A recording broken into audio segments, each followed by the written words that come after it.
ঢালছে, তার উদ্দেশ্য হইল কাপড় হরি যাওয়া, নগ্নতা, এই মানুষের উলঙ্গ করার পিছে তার মূল উদ্দেশ্য। বলেন নাউজুবিল্লাহ। আল্লাহ তাআলা লেবাস দিয়েছেন উলঙ্গ হইবার জন্য না সচল থাকার জন্য? এর জন্য লেবাস কয় প্রকার? লিবাসু তাসাত্তুর, আর একটা হইল কি লেবাসু রিশ, লেবাসু জিনা, আর একটা লেবাস আসল লেবাস। আল্লাহ তাআলা লেবাস দিলা ভাই গঙ্গার সাহেব, লেবাস দিয়েছেন কিতার লাগি? সচল রাখার জন্য। আর আরেকটা কোন কারণে দিয়েছেন লেবাস? ওয়ারিশা, সৌন্দর্যের জন্য।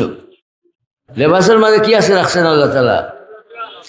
আবার লেবাস বানাইয়াও পাঠাইছেন, বলে সুবহানাল্লাহ। লেবাস যে সময় নাকি লেবাসটা খুলিলেইল তারা বাই হলে আল্লাহ তাআলা জিবরাইল আমিন আলাইহিস সালামরে পাঠাই দিলেন, লেবাস লইয়া দাও, ইউসুফরে কুর্তা পিন্দাও। সুবহানাল্লাহ।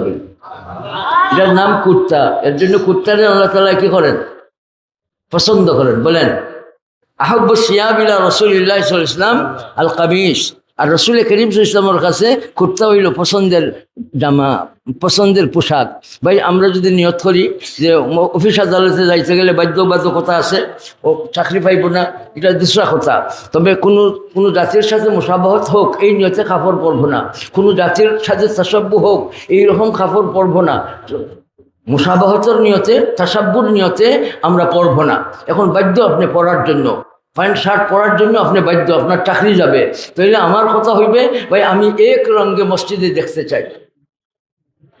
কমসে কম নামাজের সময় আমরা কুর্তা পিন্দিয়া নামাজ পড়বো। বা এই নিয়তটা কুর্তা পিন্দিয়া নামাজ পড়ার নিয়ত কেউ আসেননি না করতে পারবা? মাশাআল্লাহ, নারায়ে তাকবীর। আঞ্জুমান হেফাজতে ইসলাম, খাদিমুল কোরআন পরিষদ।